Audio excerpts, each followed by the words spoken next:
dorsal fin, epicaudal fin, then anal fin, then pelvic fin, and সর্বশেষ pectoral fin. ফিন্স বের করার কাজ শেষ। এখন আমি বোনসগুলো বের করব। মাছের বোনস বের করার জন্য মাথার দিকে যাব। মাথার অপারকুলাম বের করলাম। অপারকুলাম দু সাইডে দুটি পাবো। এটি দেখতে বেশ ত্রিকোণাকার, বড় আকৃতির। দুপাশে দুটি অপারকুলাম তুলে ফেললাম। তারপর আমাকে বের করতে হবে প্রি অপারকুলাম। প্রি অপারকুলামও দু সাইডে দুটি পাবো। প্রি অপারকুলাম বের করলাম।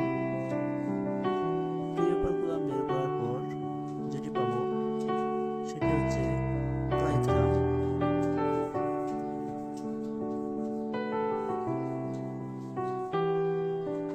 এই যে এটি হচ্ছে ক্লাইথেরাম। এটিও দুপাশে দুটি পাবো।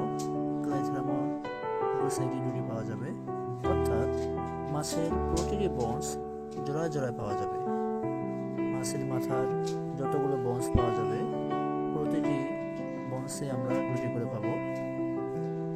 এরপর সিকোয়েন্স অনুযায়ী সাব অপারকুলাম, ব্রাঙ্কিওস্টিয়াল রে, ইন্টার অপারকুলাম, ইউরোহাভাল ইত্যাদি সকল বোন বের করে নিব। আমার বোনস বের করার কাজ শেষ। এখন মাথার হাড়গুলো বের করার পর মাছের দেহ থেকে আস্তে আস্তে মাংসগুলো উঠিয়ে নিব, যেন রিবগুলো ভেঙে না যায় সেদিকে লক্ষ্য রাখবো। রিবের যে বোনসগুলো রয়েছে এগুলো মোটামুটি খুবই হালকাভাবে জয়েন থাকে, সো চেষ্টা করব ধীরে ধীরে ওঠানোর, যেন কাঁটাগুলো আমরা সম্পূর্ণভাবে বের করতে পারি। এই কাজটি খুব স্লোলিভাবে করতে হবে, তাড়াহুড়া করলে হবে না, ধীরে ধীরে ধৈর্য সহকারে করতে হবে। কারণ মাছের মাংসগুলো তোলার সময় যদি কোনো রকমভাবে কোনো কাঁটা বা রিব ভেঙে যায় তাহলে আমাদের কাজটি আর হবে না। দু সাইডেই মাংসগুলো আস্তে আস্তে তুলে নিতে হবে। এক পাশে আমার মাংস তোলার কাজ সম্পন্ন হয়েছে, অপর পাশের মাংসগুলো আমি তুলতেছি। আস্তে আস্তে মাংসগুলো তুলে নিয়ে এটিকে সম্পূর্ণভাবে মাংস শূন্য করে নিতে হবে।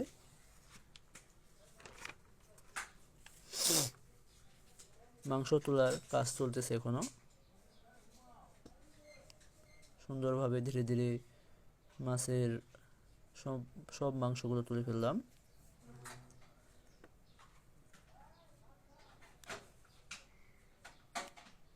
প্রায় মাছের মাংস তোলার কাজ শেষ। এখন মাছের ভেতরে যে ময়লা আছে এগুলো ধীরে ধীরে ওয়াশ করতে হবে। মাছের ভেতরে কোনো ময়লা রাখা যাবে না। প্রয়োজনে ফোর্সেপ দিয়ে আস্তে আস্তে সম্পূর্ণ ময়লা বের করে নিতে হবে। এই যে আমি ফোর্সেপ দিয়ে ময়লাগুলো বের করতেছি। এই কাজটি করতে হবে খুব আস্তে আস্তে।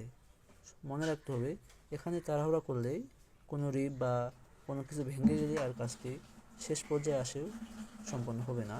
তার জন্য আস্তে আস্তে কাজটি করতে হবে। আমি ফোর্সেপ দিয়ে মাছের মাথার ভিতর সব ময়লাগুলো বা কোনো অবাঞ্ছিত কিছু থাকলে সেগুলো বের করে নিচ্ছি।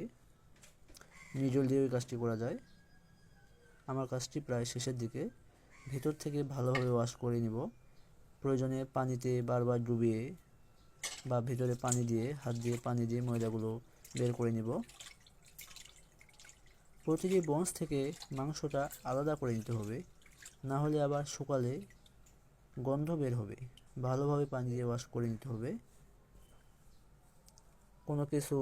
কোনো মাংস বা কোনো রক্ত বা কিছু অবাঞ্ছিত বস্তু থাকলে সেটি গন্ধ করবে শুকানোর পর।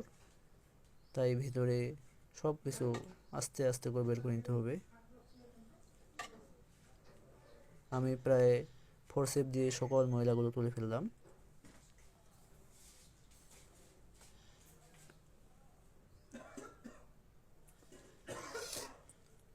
কাজটি প্রায় শেষের দিকে।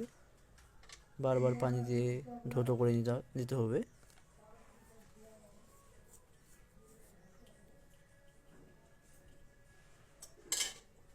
আমার কাজটি প্রায় শেষ, আলহামদুলিল্লাহ। আমার কাজটি মোটামুটি সম্পন্ন হয়ে গেছে। এখন এগুলো ভালোভাবে রোদে শুকিয়ে নিলেই হয়ে যাবে। আমি মাছের সকল হাড় বের করলাম। এটা হচ্ছে ডোরসাল ফিন, তারপর কোডাল ফিন, তারপর অ্যানাল ফিন, এটি পেলভিক ফিন, এটি পেক্টোরাল ফিন, তারপর হচ্ছে যেটা পাইছি অপারকুলাম, প্রি অপারকুলাম, সাব অপারকুলাম, ইন্টার অপারকুলাম, হায়ামেন্ডিবুলার, এটি হচ্ছে আইবোল, আইবোল দুটি। দেন হচ্ছে আমরা ব্র্যাঙ্কোস্টিকলারি ক্লাইথেরাম, পোস্ট ক্লাইথেরাম পাবো। তারপর পাবো আমরা হচ্ছে ট্রানজিয়াল বোন উইথ টিথ, অর্থাৎ সকল হাড়গুলো আমরা বের করে নিলাম। হাড় এবং বোনস এবং ফিন্স বের করার পর এটিকে এখন রোদে শুকাতে হবে। রোদে শুকালে আমাদের কার্যক্রম প্রায় শেষ। ভালোভাবে 2-1 দিন রোদে শুকানোর পর এই ফিন্স এবং বোনসগুলো মাছের কঙ্কালটা সহ একটি বক্সে লাগাতে হবে।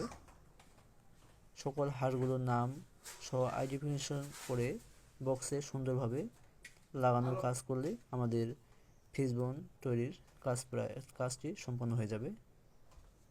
আলহামদুলিল্লাহ, আমার এই পর্যন্ত কাজটি সম্পন্ন হয়েছে। বাকি কার্যক্রম রোদে শুকানোর পর হবে।